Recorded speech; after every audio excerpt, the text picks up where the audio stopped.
성부와 성자와 성령의 이름으로 아멘. 다 같이 해주세요. 하늘에 계신 아버지의 이름이 거룩히 나시며 아버지의 나라가 오시며 아버지의 뜻이 하늘에서와 같이 땅에서도 이루어지소서. 오늘 저희에게 영원한 양식을 주시고 저희에게 잘못한 일을 저희가 용서하오니 저희들을 용서하시고 저희를 유혹에 빠지지 않게 하시고 악에서 구하소서. 아멘. 성부와 성자와 성령의 이름으로 아멘. 네, 일단은 제소를 좀 해야 되겠죠. 여러분들 내일 분당에서 굉장히 큰 잔치가 있어요. 그렇죠? 네, 오랫동안 기도하셨고 분당 많은 분들이 공을 들여서 한 명의 그 박사님이 신학생이 부제표를 받고 사제표를 받습니다. 정말로 축하드립니다. 박수 한 번씩 하세요.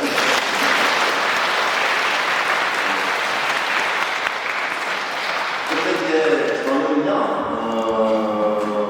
부제품을 받기 전에 나온 겁니다. 나쁜 겁니다.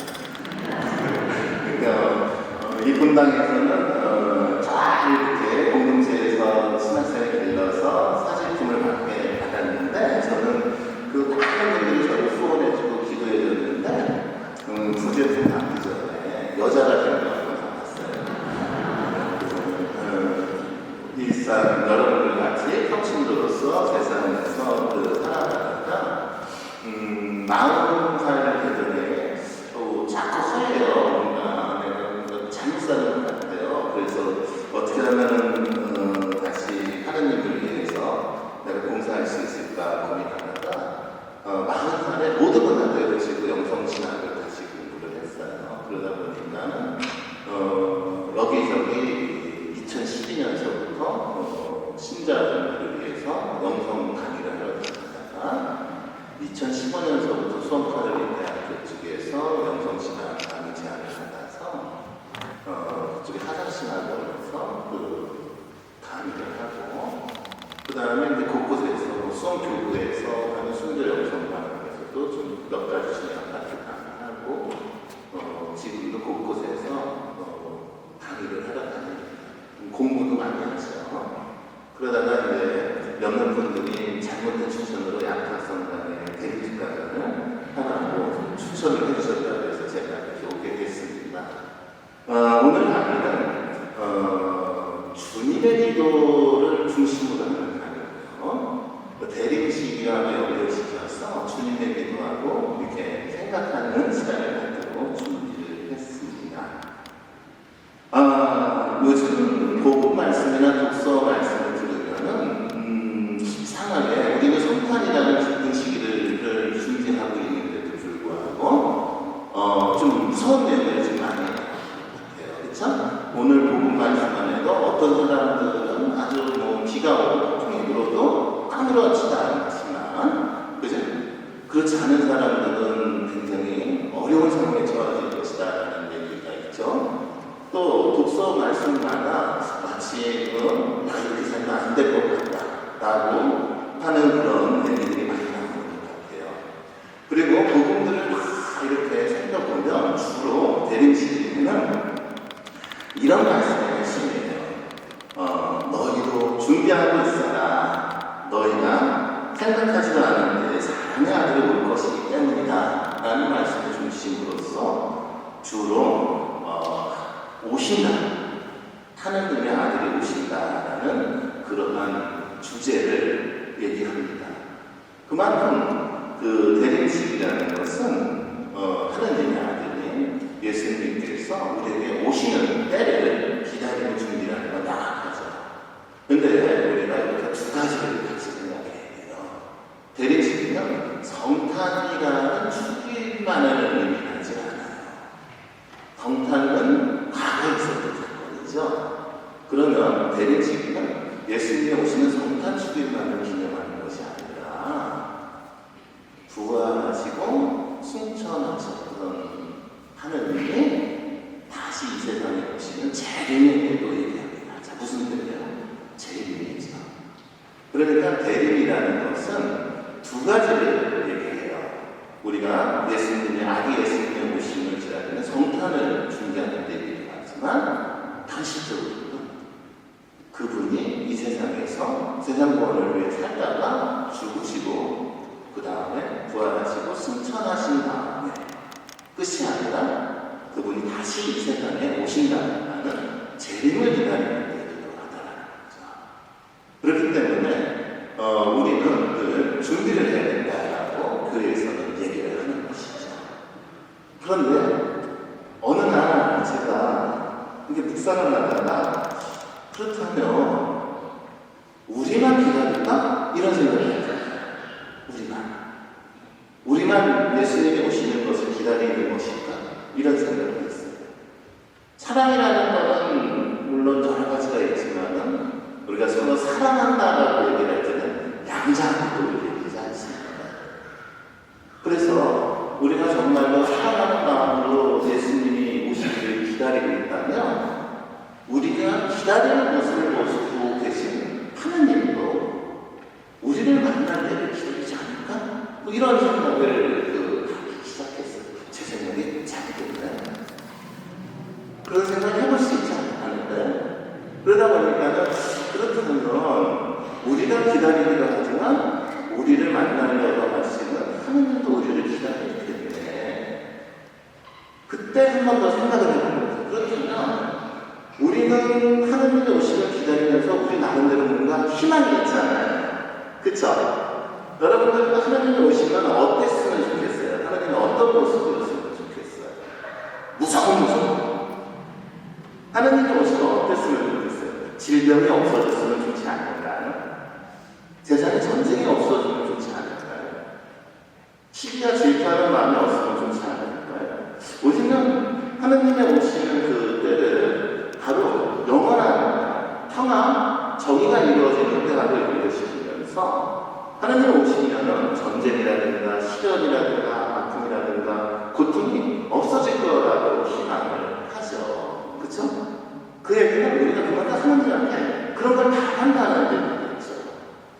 그렇다면 하나님은 우리를 만나시기 위해서 우리에게 무엇을 말할까? 이게 제 질문이었어요.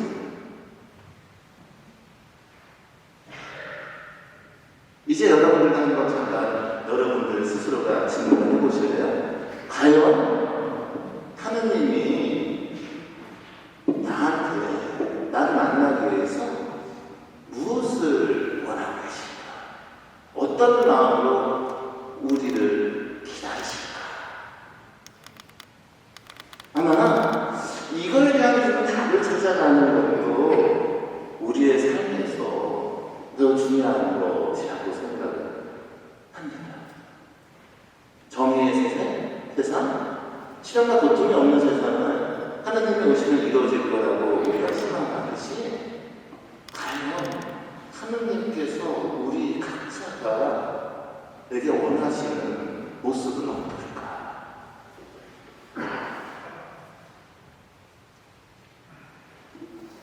이런 생각을 하면서 성서 말씀을 읽고 여러 성인들의 영적 교훈들에 해당되는 가르침이 있는 문헌들을 읽다가 어느 날 주님의 기도에 대한 안토니 불린 대주교님의 예수님이 다시 오시기 위해서 우리에게 가르쳐 주신 기도가 주님의 기도가 아닐까. 주님의 기도야말로 예수님이 우리를 다시 만났을 때 우리가 어떤 모습이 되어 있기를 바라시는 소망이 담겨있는 기도가 아닐까라는 생각을 하게 되었습니다. 그래서 오늘은 제 얘기가 아니라 안토니 불린 대주교님이 쓴 주님의 기도 해설서의 내용을 가지고 여러분들과 함께 예수님이 어떠한 우리가 되기를 바라시는지 그리고 어떠한 모습의 우리를 만나시기를 원하시는지를 하나씩 이렇게 주님의 기도와 연결시켜서 말씀을 드리고자 합니다. 자, 이제 제가 뭐 얘기하는지 아시죠? 네. 그럼 제가 좀 열이 많아서 뚱뚱하잖아요. 그래서 옷 얻어서 좀 벗고 해도 될까요? 네. 제가 좀 얘기가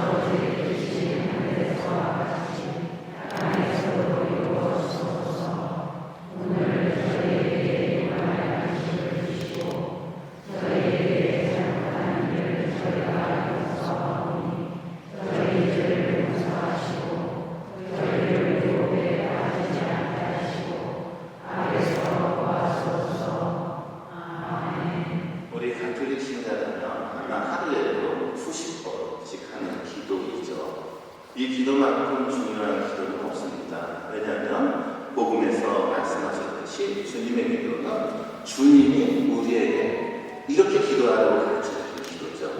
그렇죠? 그렇기 때문에 예수님이 바라시는 마음이 가장 많이 담겨져 있는 기도이죠.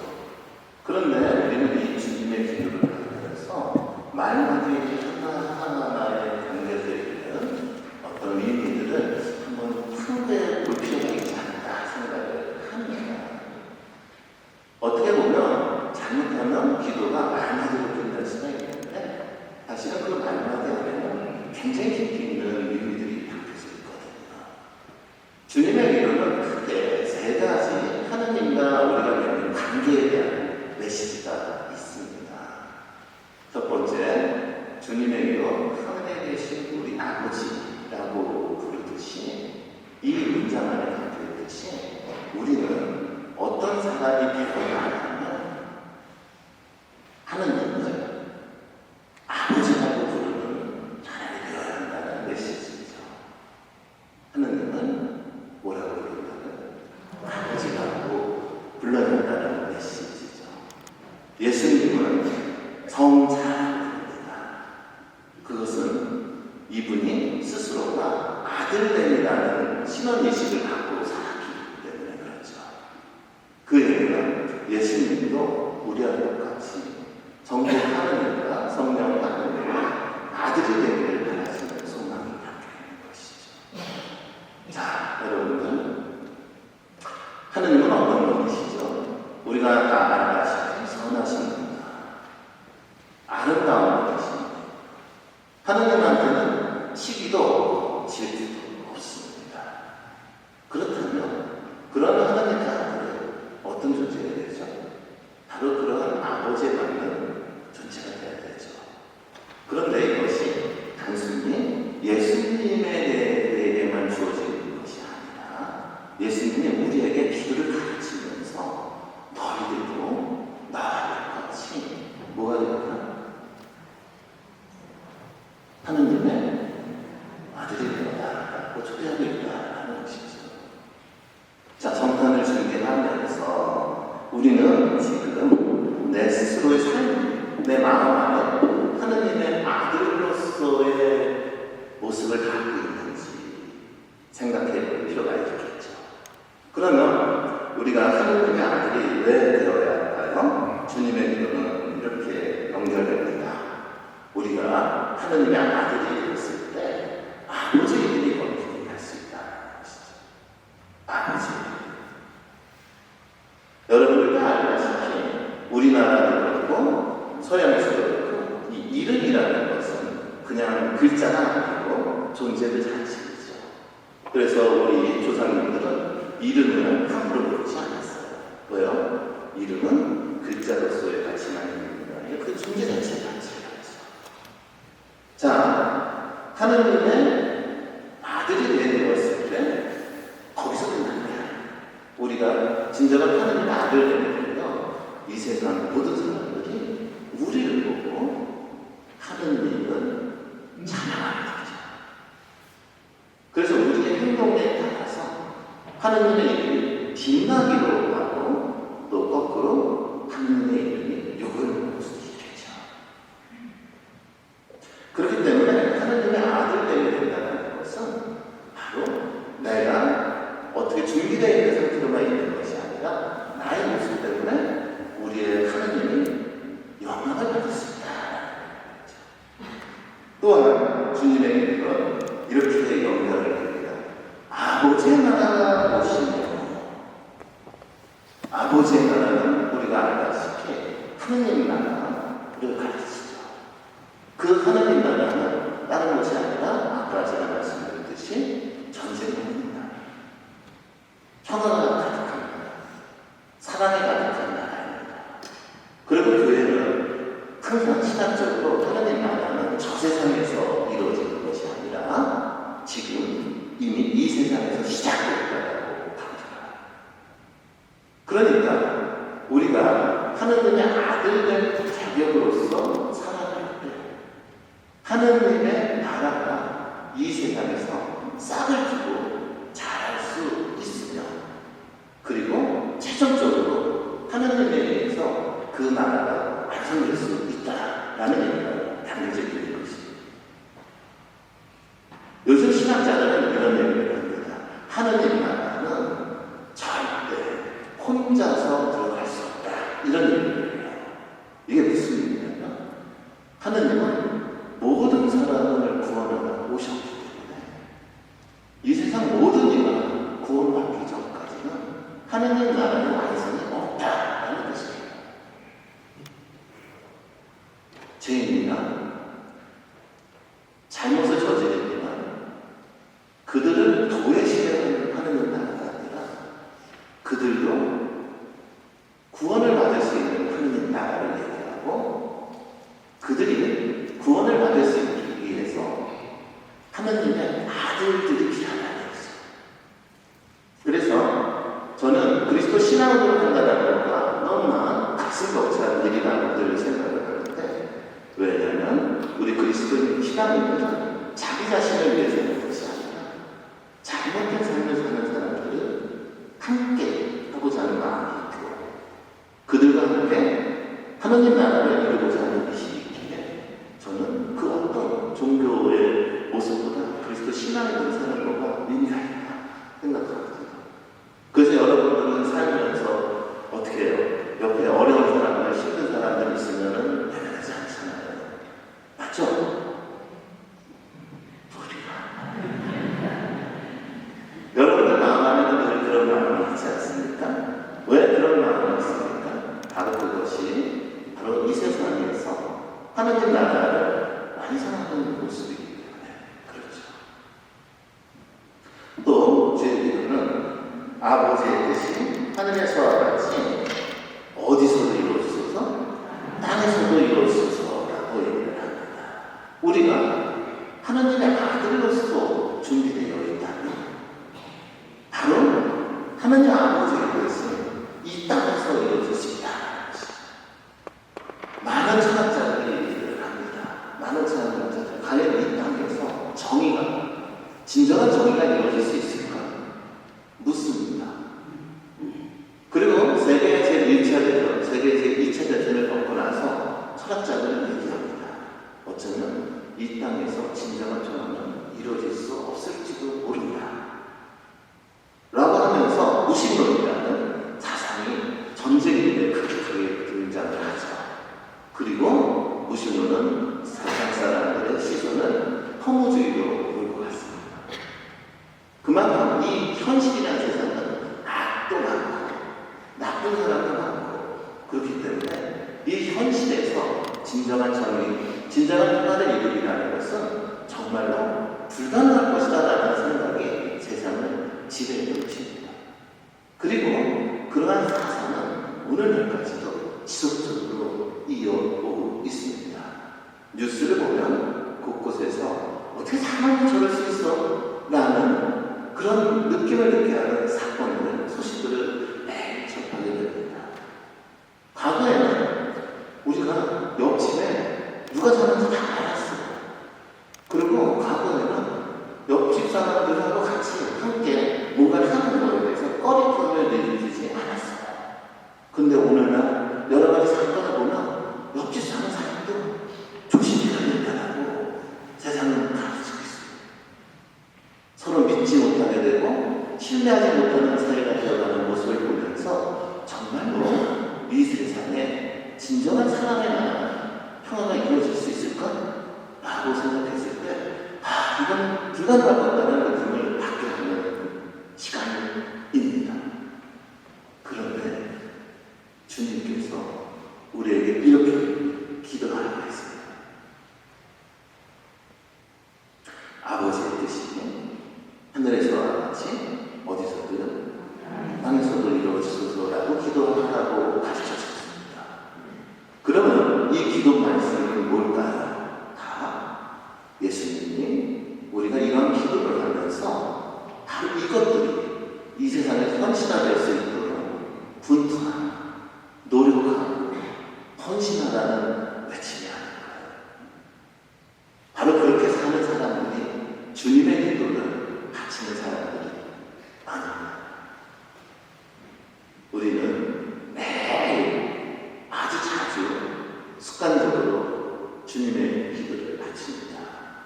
그리고 이 주님의 기도는 예수님께서 우리에게 가르쳐 주신 기도이고 그 기도 안에는 예수님이 우리에게 바라시는 것이 있습니다. 그런 바라심을 갖고서 살았던 예수님이 다시 오시는 때가 다가옵니다. 우리는 주님의 기도를 끊임없이 해오고 있는데 우리는 바로 주님의 기도의 말씀을 알려주기 위해 그런 아들로서 예수님을 만날 준비를 하고 있나요? 아마 영원한 숙제인 것 같습니다.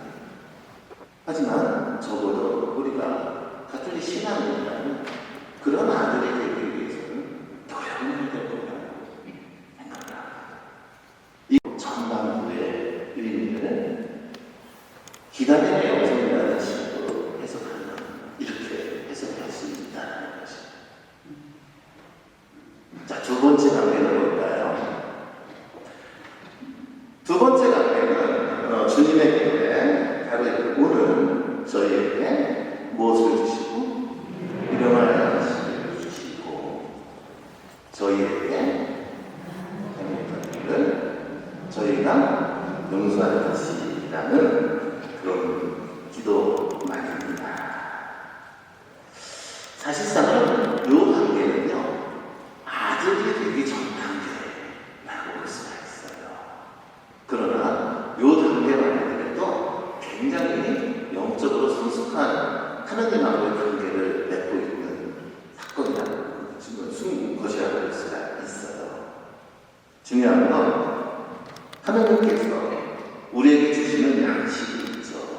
여러분들 오늘 미사를 드렸습니다. 그쵸? 그래서 미사의 꽃이 뭐예요? 성체성사죠. 왜 성체성사가 꽃이죠? 주님께서 우리와 하나가 되는 순간에 태어났습니다. 저는 오늘도 열심히 살지 못했습니다. 아침에 좀 게으름을 피고 늦게 일어났어요. 그리고서는 일어나자마자 뭔가 세상을 위해서 뭐 선행을 하기보다는 일어나자마자 나 자신을 위해서 책상에 앉아서 공부하고 내가 먹고 싶은 거 먹고 그리고 있다가 오늘 강의가 있으니까 강의할 내용 좀 읽어보고 또 원고 작업 좀 하다가 시간 맞춰서 올 밖에 없습니다. 저는 진짜 부족한 놈입니다. 늘 부족할 수밖에 없는 존재이죠. 그래서 주님의 기도의 전반부의 말씀대로 아들로서의 자격을 아직 갖추지 못한 것 같습니다. 하지만 제 손은 적어도 예수님이 하나님 우리에게 주시는 양식을 먹고 살아가는 그러한 존재인 것은 사실인 것 같습니다.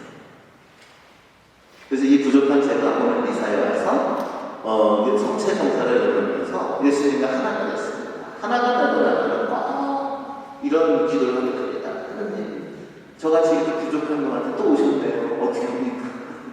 당신의 그 순수함이 저로 인해 망가지는 건 아닙니까? 라고 기도를 하는데 복음 말씀을 보면 하나님은 우리를 당신의 친구로 초대하시는 것이 곳곳에 나옵니다. 예수님은 당신의 몸과 피를 당신의 제자들에게 주시면서 당신과 같은 삶을 살기를 원했고 그리고 우리가 당신과 가장 가까운 친구와 같은 존재로 살아가기를 원하셨던 것이죠. 얼마나 사랑하면 자기를 내어줍니까?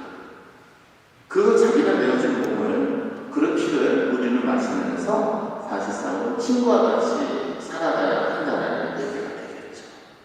이런 관점에서 주님의 기도는 아들이 못되어도 최소한 예수님이 살아가실 때 그분 옆에 함께 있던 제자들 또는 친구 정도는 돼야 된다는 메시지가 있는 것 같습니다.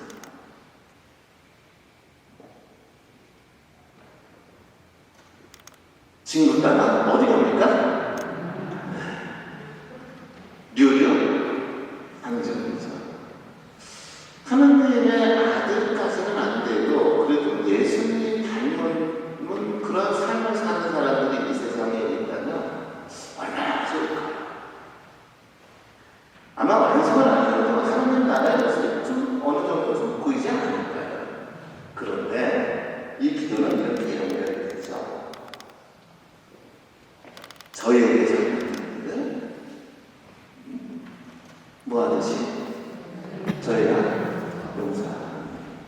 저희들은 용서하시고 나오고요. 적어도 친구가 되거든요. 적어도 친구가 된다는 의미는요. 용서할 줄 알아야 되죠. 우리는 하느님 앞에 늘 잘못을 저지르고 늘 무릎 꿇고 반성하고 사죄합니다. 그러면 우리는 배려시가 되면 항공공사를 지니게 되죠. 왜요? 우리가 준비하기 위해서도 되지만 동시에 하느님을 만나는 존재로서 최소한 어느 정도 좀 갖춰져야 되는 벽이 있는 거 아닙니까? 그런 의미로 우리는 고해성사를 하게 되는데 중요한 건 이 고해성사에서 우리가 하느님한테 용서를 받는다는 의미는 주님의 기도에 이거하고 연결됩니다. 주님이 저희를 용서해 주십시오라고 청하기 전에 먼저 해야 할 것이 있습니다. 예수님이 우리에게 이런 사람이 되라고 가르쳐 주셨어요. 뭐냐면 저희에게 잘못한 일은 최소한 우리가 하나님의 친구로서 또 그분과 같은 삶을 살아가는 예수님의 제자로서 살아가려면 이 세상에서 가장 중요한 애덕 실천, 사랑의 실천은 매우 중요한 것이라고 생각을 합니다. 근데 예수님도 아셨던 것 같아요. 이 사랑을 실천하는 데 있어서 가장 힘든 게 뭘까? 사랑을 실천하는 데 있어서 가장 힘든 게 뭘까? 아셨던 것 같아요.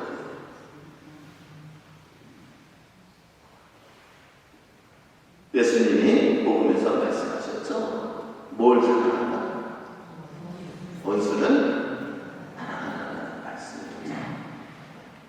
근데 이 원수를 사랑한다는 이 중요한 이 사랑의 개념을 지키기 위해서는 우리한테 매우 중요한 자세가 하나 있습니다. 용서받을 줄 아는 자세가 되죠. 근데 용서를 받기 위해서는요, 예수님이 뭐라고 하는지 아십니까? 먼저 뭐 할 줄 알아요? 용서할 줄 알아요.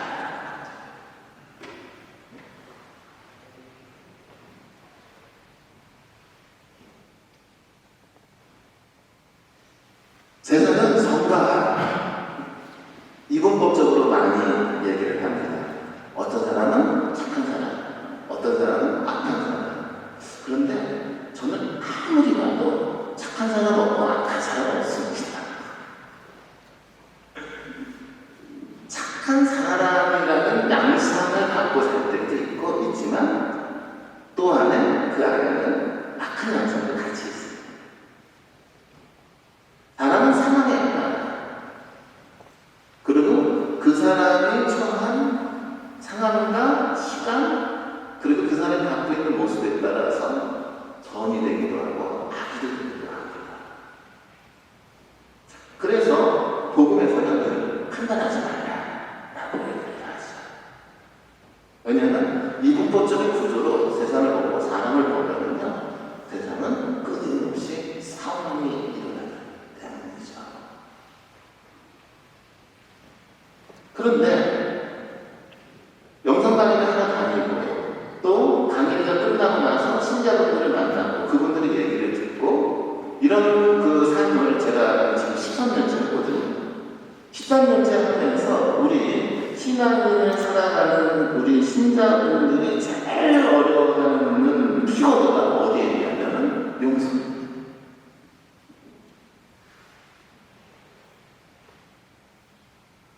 얼마 전에도 어떤 분담에서 강의를 했는데 강의가 끝난 다음에 그 신자분이 이제 어떤 신자분이 저한테 왔어요. 와서 이런 얘기, 저는요 이 분당에 계신 강의를 누군데요.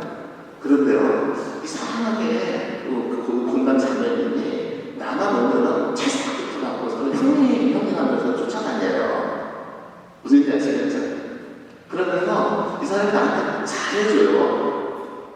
그런데 저는 그 사람이 나한테 오는 게 싫어요. 무슨 얘기 아시겠죠? 그래서 그 사람이 아무리 나한테 잘해줘도 저는 싫은데 이거 어떻게 해야 되죠? 이런 상담을 한 적이 있어요. 그래서 어떻게 대답을 해야 될지 잘 몰라서 그 양반 얘기를 계속 듣다 보니까 이 양반이 참 자기 중심적이구나라는 그런 생각이 인사이트가 들어온 거예요. 그래서 제가 그분한테 제가 2주 후에 또 강의 오니까 요번에는 그 자매님을 위해서 한번 기도를 해보시지 않을래요? 이랬어요. 누구를 위해서? 자기가 싫다고 느끼는 그 자매님을 위해서 기도를 좀 해보라고 얘기를 했어요. 그랬더니 이 자매님이 되게 힘들어하셔요. 왜 그러죠? 이 자매가 그동안 기도를 자기를 위해서 했어요. 누구를 위해서 했어요?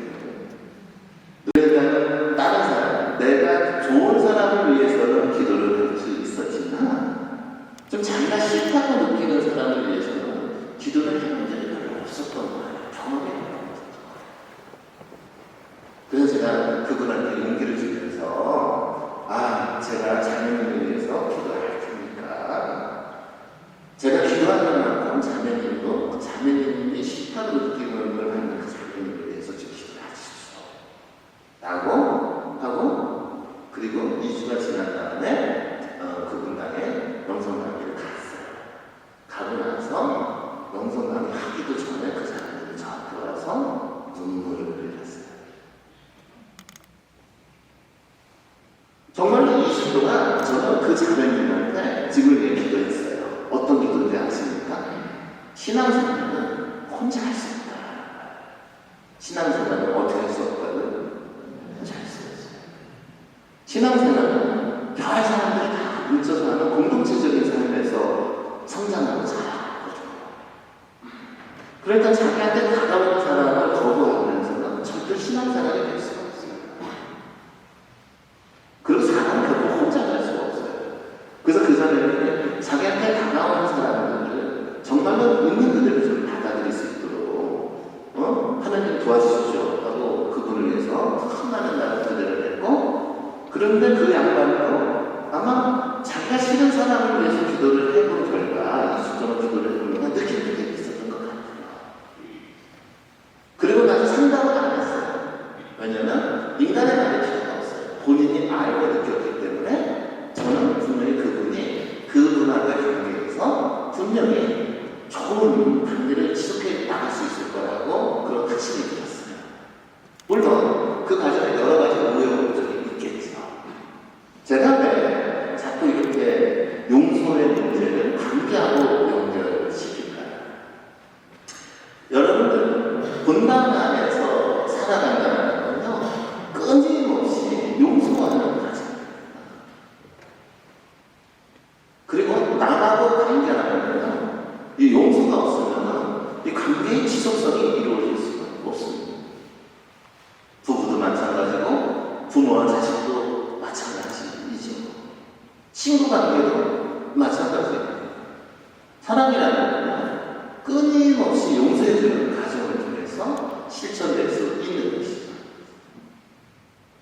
그리고 내가 누군가를 용서해본 경험이 있는 사람이 진정으로 하나님 앞에 가서 하나님, 저 이래서 잘못했습니다.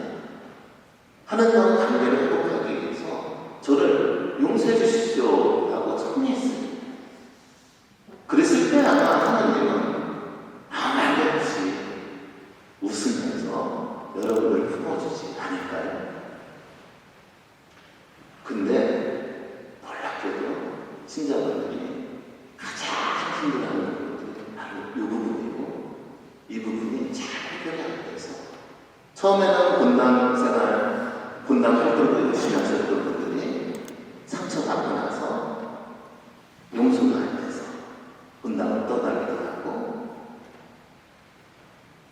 또 숨어서 신앙생활을 하기도 하는 경우가 많은 것 같습니다. 그런데 주님께서 우리에게 이렇게 가르쳐 주셨습니다. 너희는 정말로 나의 친구가 되고자 하느냐?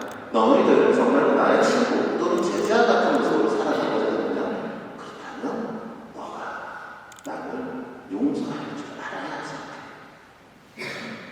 나왔을 때 너도 나한테 와서 용서를 청할 수 있지 않겠냐 라는 메시지가 주님의 기도에 담겨져 있는 것이 아닌가 생각합니다. 자, 강의를 좀 더 진행해도 돼요? 아니면 쉬어야 돼요? 진행해도 돼요? 쉬고 싶으시면 잠깐 하셨죠?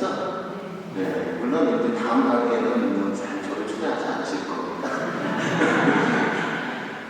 자, 이제부터 안타깝게도 친구 또는 제자도 아니고 또 아들도 되지 못하는 저와 같은 아직까지도 좀 자유롭지 못한 그런 상태에 있는 사람들을 위한 주님의 기도를 한번 해석해 볼까 합니다.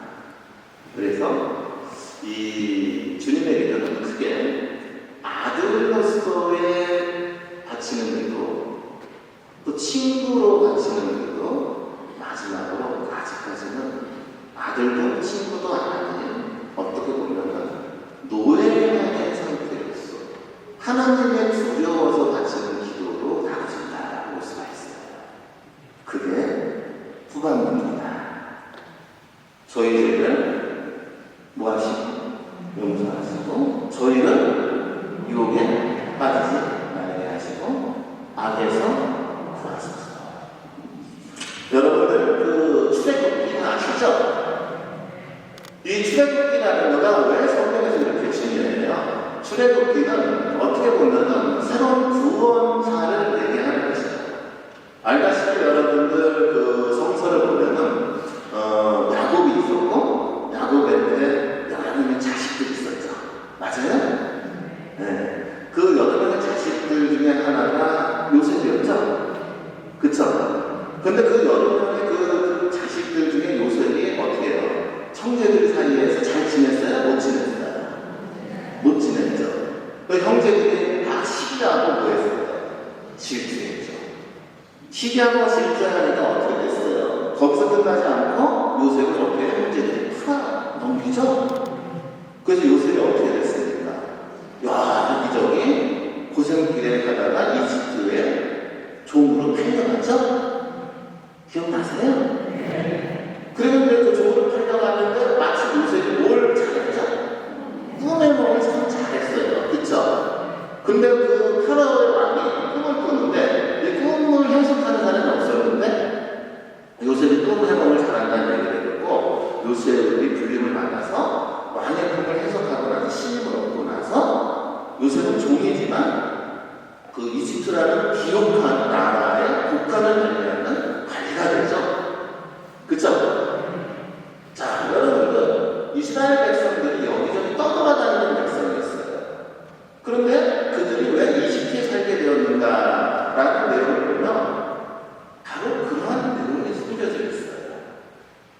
근데 놀랍게도 그 이집트에서 요셉을 기점으로 해서 살기 시작했던 이스라엘 백성들이 거기 있으면 돼요? 안 돼요?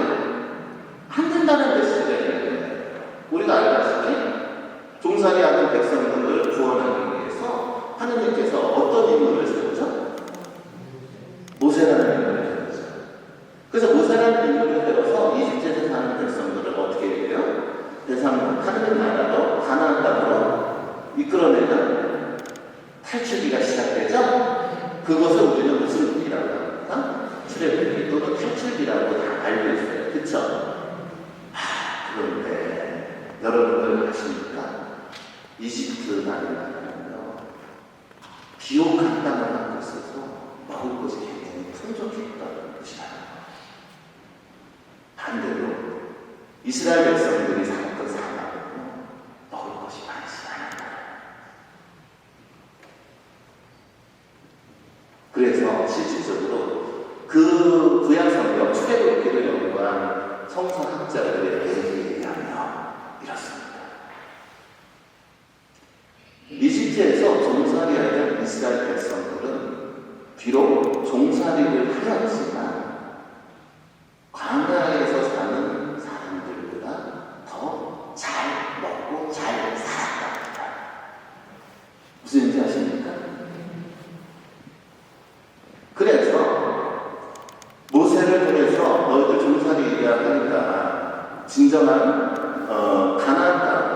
새로운 나라로 가자라고 모세를 불러 세워서 이집트 백성들한테 얘기를 했을 때, 처음 이스라엘 백성들한테 얘기했을 때 이스라엘 백성들이 처음부터 모세의 말을 듣고 따르지 않습니다. 파라오라는 말은요, 자신들의 나라에 이스라엘 백성들을 종으로 부리기 위해서 굉장히 머리가 좋은 정책을 했습니다. 그들에게 곡간 열쇠를 맡길 정도로, 그리고 그들이 먹고 사는 거에 그렇게 부족하지 않게 충족을 시켰다는 겁니다. 그러니 이스라엘 백성들이 그곳에서 비록 종살이에 물리지만 광야에서 헤매는 것보다 더 만족감을 느낄 수 있었던 것이죠. 하지만 그들은 자유인이 아니라 뭐로 사는 것입니까? 종으로 사는 것. 주님의 기도에 이런 구절이 있습니다. 저희를 유혹에 빠지지 말게 하시고 어디서 구하소서? 악에서 구하소서라고 얘기했을 때 이 악이 무엇이냐? 라는 질문을 우리는 던져야 합니다. 보통 일반적으로 흔히들 한국 신자들은 유교나 무속의 영향을 받아서 그런지 이 악이라고 하는 건 뭐하고 연결시키는 귀신하고 연결시켜요. 뭐하고 연결시킨다는 귀신. 귀신은 다른 말로 하면 죽은 사람의 혼백을 얘기하는 거예요. 아셨죠? 그래서 전설의 고향 기억하시죠? 네. 전설의 고향 저도 어렸을 때 무서워갖고 무섭고 이렇게 봤는데 뭐 그냥 귀신들이 나타나가지고 막 사람들을 괴롭히고 그쵸? 이런 영향에서 그런지 악이라고 하면은 그런 걸로 생각을 많이 해요. 근데 그리스도의 신학에서 얘기하는 악은요, 그런 것을 얘기하지 않습니다. 그리스도의 신학에서 얘기하는 악은 하느님과 반대되는 세력이에요. 자, 뭐라고요? 하느님과 반대되는 세력. 다른 말로 선에 반대되는 힘이에요. 이해하셨죠? 그러니까 선에 반대되는 어떤 힘이 있다라고 보는 거예요. 그것을 악이라고 하거든요. 그런데 여러분들 너무나 놀랍게도요, 재미있게도 많은 그 성인들이 이 악이 사람들을 유혹할 때 어떠한 방법을 쓰는지 얘기를 하려면 잘 보세요. 악은요, 사람들을 유혹할 때요, 사람들이 좋아하는 것으로 유혹을 한대요. 뭐를 유혹하냐면 사람들이 좋아하는 걸 유혹을 해요. 그런데요, 하나님은요, 사람들이 싫어하는 쪽으로 끌어내요. 이게 묘하게 이게 도대체 이게 뭘까 그러는데, 자 보세요. 이집트에서 종살이를 하는 이스라엘 백성들의 입장에서는요, 굳이 광야를 헤맬 필요가 없습니다. 이들은 이집트에 비록 종살이를 살지만 놀랍게도 거기서는 비옥한 땅이고 먹을 것이 풍족하기 때문에 아이들 낳고 기르는데 크게 어려움이 없었습니다. 그리고 파라오라는 인물은 이 이스라엘 백성들한테 그런 만족감을 끊임없이 제공하고 그들을 통제하면서 이집트라는 왕국을 건설해내라고 합니다. 이것이 악이 인간을 노예화시키는 방법하고 같은 여러분들이 얼마나 포기하고 자유로운지 아십니까? 하느님은요, 여러분들 안에 계십니다. 이게 교회의 가르침입니다. 그래서 여러분들을 뭐라고 가르쳐요? 여러분들은 하느님의 성전이라고 얘기합니다. 여러분들은 왜 하느님의 성전인지 아세요? 하느님이 창세기에 읽어보면 여러분들한테 어떤 능력을 줬나라고 나오면 자유의지를 줬다라고 합니다. 뭘 줬다고요? 그 얘기는 뭘 얘기나 하나님이 주신 인간의 고유한 아름다운 성품 중에 정말로 빼앗거나 침해하면 안 되는 것이 뭐라고요? 자유의지. 그러니까 인간은 얼마든지 이 자유의지를 갖고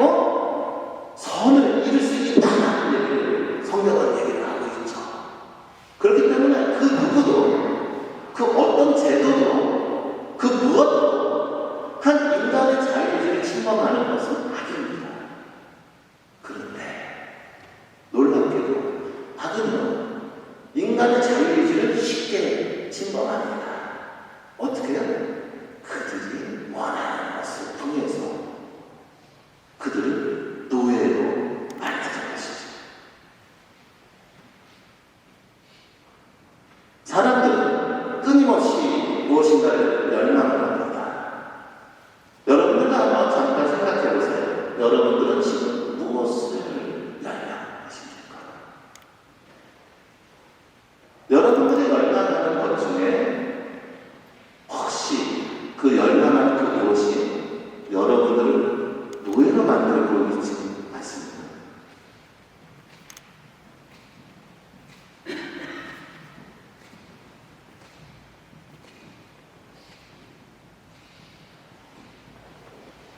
저는요, 평신도로서 교회 안에서 봉사하면서 있었습니다. 어떤 걸 보게 되냐면, 첫째, 제자는 비해야 되겠어요. 왜냐하면 교회에서 아무리 평신도가 열심히 활동을 해도 경제적으로 이 보장이 안 됩니다.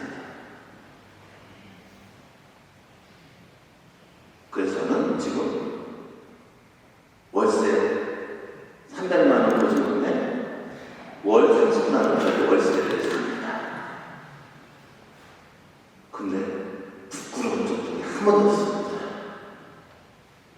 왜냐하면 집을 포기하고 나니까 이 일을 할 수 있어요. 무슨 얘기인지 아시겠어요? 근데 많은 사람들은 좀 더 편안한 집, 좀 더 좋은 집을 추구합니다. 그게 나쁘다는 것이 아닙니다. 좋은 겁니다. 우리가 살아가는 편안한 집 배워주기가 합니다. 하지만 그 좋은 거가 인간의 존엄성인 자유의지를 그 좋은 것 안에 가진다면, 그래서 그 좋은 것을 얻기 위해서 그 사람이 정말로 진정으로 존엄받고 자유롭게 살아야 될 모습을 잃는다면, 그렇다면 그것은 하나님이 원하시는 것은 아니지 않을까요? 이스라엘 백성들이 너무나 만족감에 젖어 사니까 모세가 와서 얘기를 해도 이스라엘 백성들이 듣지 않습니다. 그러니까 성경에는 여러 가지 기적이 나옵니다. 갑자기 메뚜기가 내려요. 맞죠? 그 메뚜기가 내려간다는 뜻이 무슨 뜻이죠? 이스라엘은 이집트를 기업한 다니고 농사를 주면 1년 내내 농사를 줘요. 그쵸? 그래서 얼마든지 식량을 공급할 수 있었는데 메뚜기가 나타나 식량을 다 먹어갔다는 얘기입니다. 무슨 일이죠? 이거 누가 일으킨 기적이죠? 악이 일으킨 기적인가요? 하나님이 일으킨 기적인가요? 하나님이 일으킨 기적입니다. 왜 하나님은 이렇게 인간을 고통스럽게 하죠?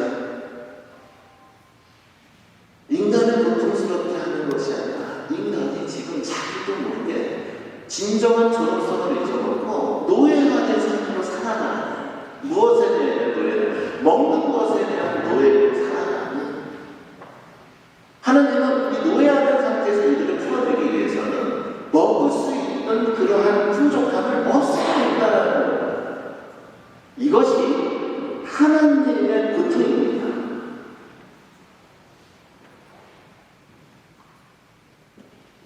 갑자기 물이 피가 됐습니다. 사람이 하는데 물만큼 소중한 것이 어디 있습니까?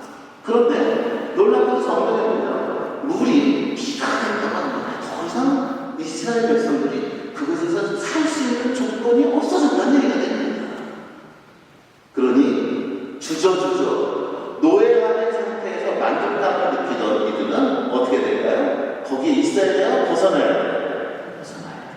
악에서부터 오는 유혹을 극복하려고 간신히 힘을 내서 짐을 끌어서 어떻게 됩니까? 홍해를 건넙니다. 아셨죠? 그런데 하나님은 그 백성들을 바로 가나안 땅으로 이끄시지 않고 어디로 이끄셨습니까? 가나안으로 이끄셨습니다. 왜 그러죠? 왜 그러죠?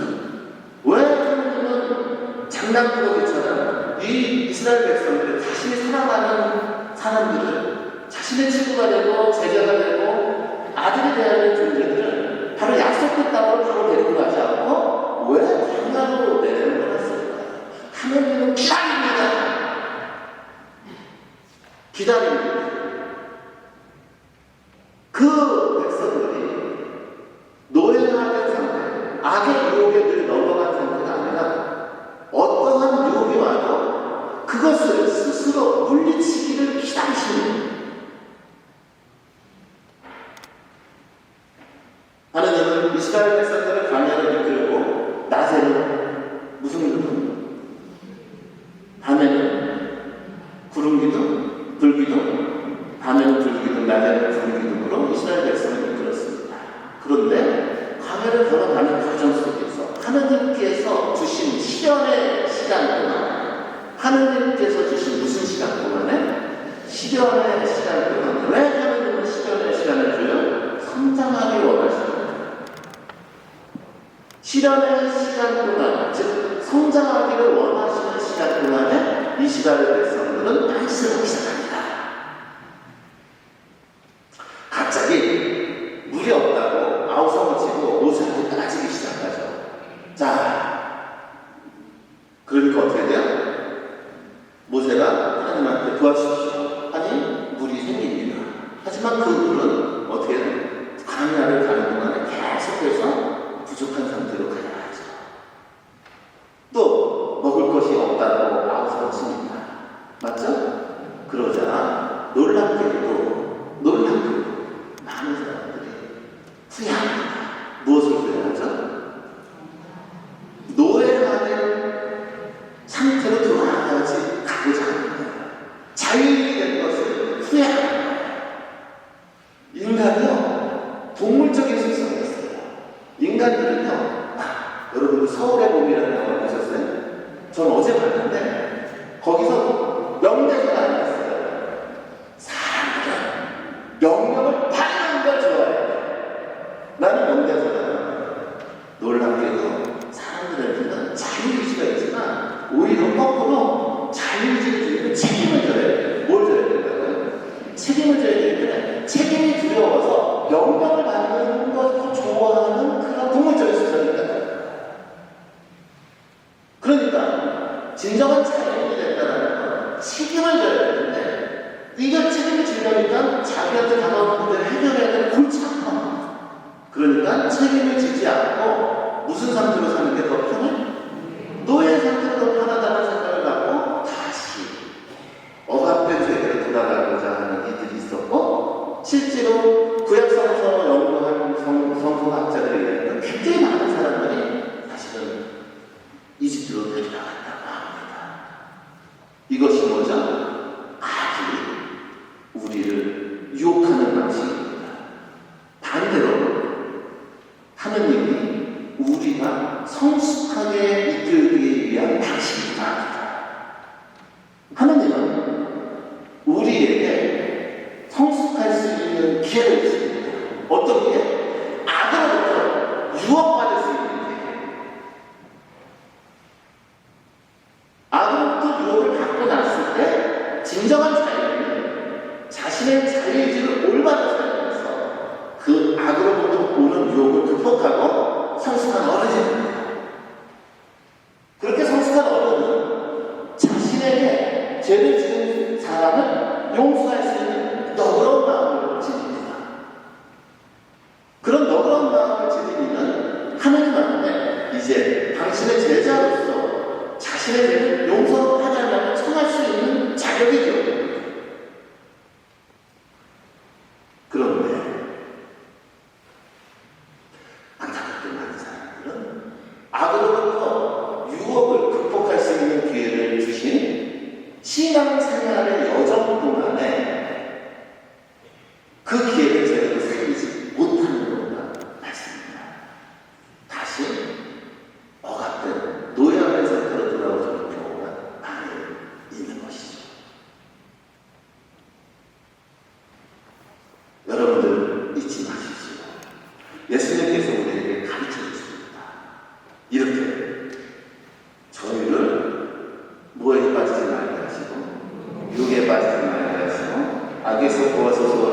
기도하라. 이렇게 기도하라고 하신 이유는 우리가 신앙생활을 하면서 반드시 극복해야 하는 것이 있다. 그것은 바로 악으로부터 우리는 끊임없이 유혹받을 것이고 그 유혹을 통해서 친구, 제자로 성숙해 갈 수 있다는 얘기예요. 이걸 가장 잘 대표적으로 보여주는 성경이 뭐였죠? 우리 딱 하면 나오는데 욥기죠. 무슨 게요?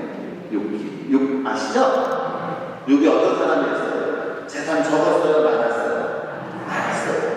그죠? 자식들도 많았어요. 양대도 많았어요. 모두가 칭찬하는 사람이었어요. 그쵸? 근데 욥기가 어떻게 시작되죠? 사탄이, 즉 악이 하느님한테 얘기합니다. 하느님, 욥이 정말로 당신을 신앙하는 신앙 중입니까? 그래, 그렇다. 그 악이 그러라고. 그러면 제가 저를 유혹해도 됩니까? 하나님이 어떻게 해요? 유혹하면 안 돼. 네. 왜요? 하나님은 욥을 믿었습니다. 그러나 내 목숨만은 빼앗지마. 그러자 악은 어떻게 해요? 욥을 괴롭히기 시작합니다. 어떻게 괴롭히죠? 욥이 갖고 있는 거 다 뺏어요. 맞죠? 우리는 살아가면서 때로는 정말로 억울하게 어떤 것을 빼앗기고 시기와 절망에 빠질 때가 있습니다. 그런데 여러분들 혹시 그거 아십니까? 그걸 안에도 하느님의 바람이 있다는 거. 하느님 있습니다. 여러분들이 그런 유혹, 그런 어려움, 고통 속에서도 절대로 하느님을 떠나지 않을 거라고 믿습니다.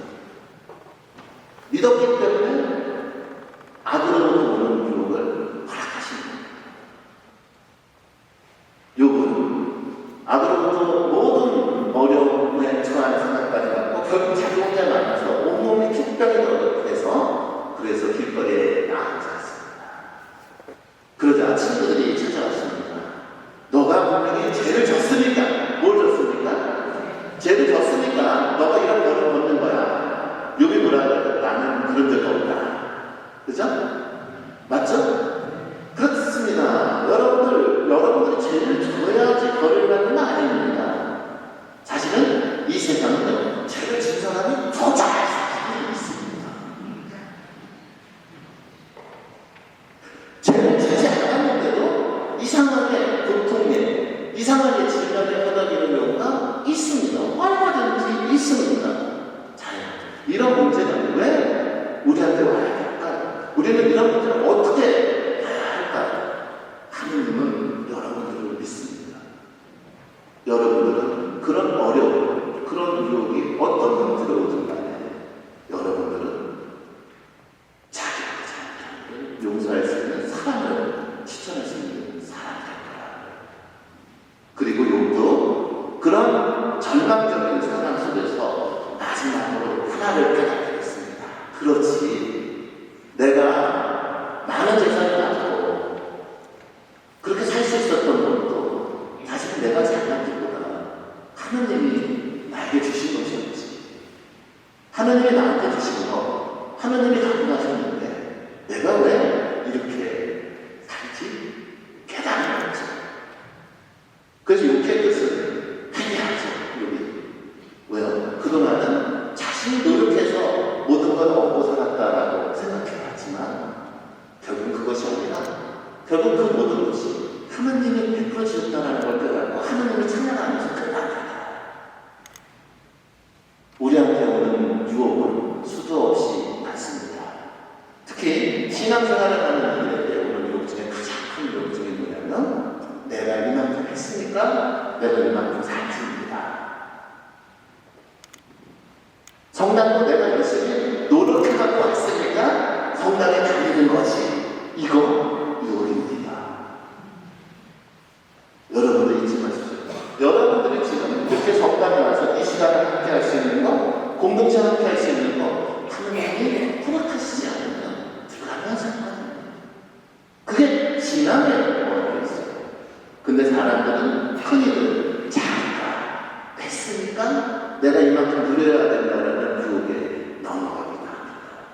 이러한 모든 것들을 노예의 상태가 하는 거예요. 그래서 예수님은 우리한테 기도하라고 가르치십니다. 우리가 이 세상에 살아갈 때는 수없이 많은 유혹이 올 것입니다. 그 수없이 많은 그 유혹이 올 때마다 기도해요. 유혹에 빠지지 말게 하시고 뭐라고요? 악에서 구하소서라고 기도하면서 너희들한테 끊임없이 다가오는 악의 유혹에 맞서 대항하고 그것을 물리쳐야 한다. 이것이 예수님이 우리한테 원하시는 모습입니다. 예수님이 우리한테 기다리는 모습이 아닐까라고 해석을 할 수 있는 것입니다.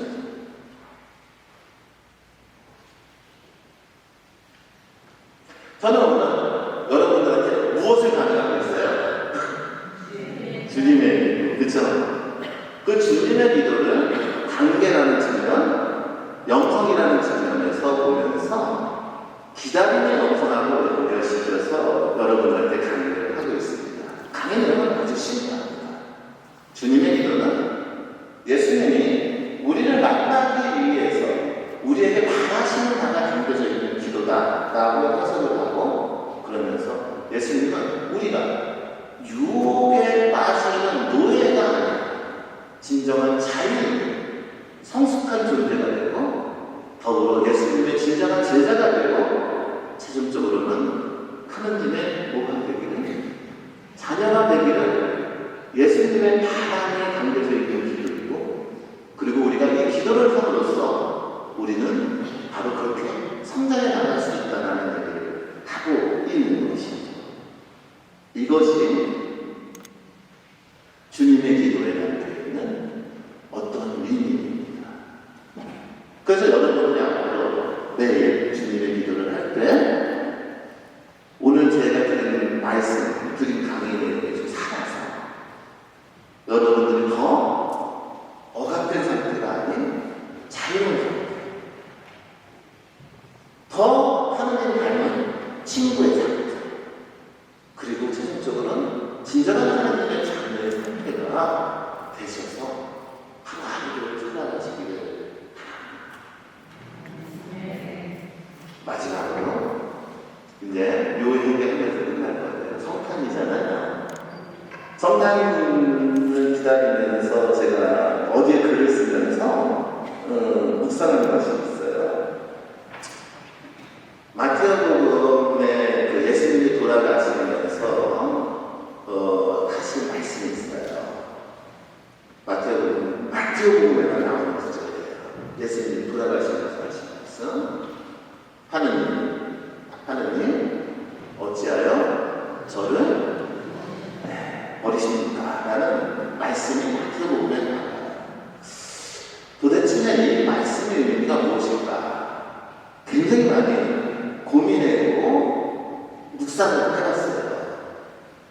물론 묵상을 하기 위해서는 그냥 가만히 있으면 묵상이 안 되죠. 그러니까 성서 신학자들이 이 말씀을 어떻게 해석했는지 찾아보고 했습니다. 그러다가 어느 날 깨닫게 됐습니다. 하느님 어찌하여 저를 버리십니까? 라는 이 기도는 예수님의 절망입니다. 자, 뭐라고요? 예수님의 절망. 정말로 예수님은 십자가에 돌아가시면서 인간이 느낄 수 있는 절망감을 끝까지 겪으셨어요. 즉 아버지 하나님으로부터 버림받은 듯한 체험을 하신 거예요. 그런데 이 이야기는 놀랍게도 이사야서에 나와 있는 말씀하고 연결이 됩니다. 그리고 이사야서에 나와 있는 이 말씀은 절망 속에서 외치는 희망의 노래입니다. 자, 무슨 노래라고요? 절망 속에서 외치는 희망입니다. 자, 무슨 얘기예요? 저는 예수님이 이 세상에서 제가 할 일이 다 있습니다. 하지만 이 세상에는 아직도 해결되지 않은 일이 너무나 많습니다. 하느님, 성부 하느님, 저는 제가 할 일을 다 했지만 아직도 세상은 살아나고, 아직도 세상은 평화가, 아직도 세상은 정의가 이루지 않았습니다. 너무나 힘듭니다. 이제 저는 이렇게 죽어가지만 절망 속에서 죽어가지만 이 이후의 일은 하느님 당신께 마칩니다라는 기도를 합니다. 무슨 얘기인지 아시겠어요? 그래서 예수님의 이 외침은 절망 속에서 바치는 희망의 기도라고 그렇게 풀이할 수가 있어요. 어쩌면 우리는 평생 그렇게 살지 않을까요? 끊임없이 용서하려고 하지만 용서하려고 하다가 넘어지고 그러다가 이렇게 얘기할 것 같습니다. 하나님 아무리 해도 안 됩니다. 그러니 당신께 모든 것을 내어 맡깁니다 라는 상태가 되지 않을까요? 하지만 그 상태가 되는 거가 신앙생활이고 영성이고 그리고 우리의 삶이 아닐까 생각을 합니다. 저는 오늘 여러분들한테 아들이 되라는 얘기를 하는 것도 아니고 친구가 되라는 얘기를 하는 것도 아닙니다. 그렇게 못 될 수 있습니다. 하지만 계속적으로 이렇게 기도할 수 있어야 될 것 같습니다. 성탄을 맞이해서 오시는 예수님 앞에 이렇게 하느님, 예수님, 비록 당신이 가르쳐준 기도대로는 살지 못했지만, 이루지 못했지만, 그래도 하려고는 했습니다. 아마 이것이 우리가 성탄을 맞이하는 내적인 자세여야 되고 그런 마음을 가지고 살아야 되는 것이 아닐까 생각합니다. 내리시기는 두 가지를 기억합니다. 예수님의 오심과 재림입니다. 예수님의 오심은 어떤 면으로 과거의 사건이지만 재림은 이제 현재 사건으로 우리한테 다가옵니다. 한번 생각해 보십시오. 정말로 이번 성탄절날 진짜로 예수님이 여러분 앞에 재림했을 때 여러분들은 어떤 상태로 맞이할 것인지. 예수님이 기다리는 모습은 아들들인데 나는 혹시 노예 상태에 있는 건 아닌지, 아닌가 노예 상태에 있는 건 알고 노예 상태를 극복하려고 하고 있는 건 아닌지, 어떤 상태는 극복하지만 아직도 극복하지 못한 것 때문에 분투하고 있는 건 아닌지.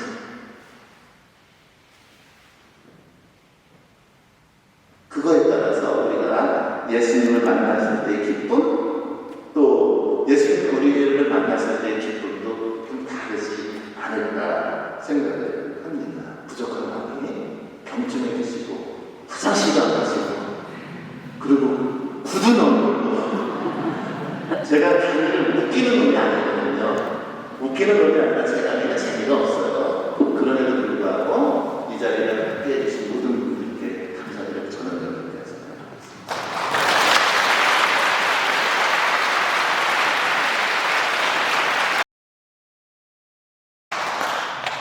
이렇게 해서 올 한 해 내가 있었던 특강은 이제 마무리가 됩니다. 여러분들 매달 있었던 특강 잘 들어주시고 그 시간들이 여러분들이 많은 도움이 있을 거라고 믿고요. 이 시간까지 함께 해주셔서 감사드립니다. 광고 드리도록 하겠습니다. 성부와 성자와 성령의 이름으로 주님께서 여러분과 함께 전능하신 천주 성부와 성자와 성령께서는 여기 모인 저희 모두에게 강복하소서. 주님을 찬미합시다.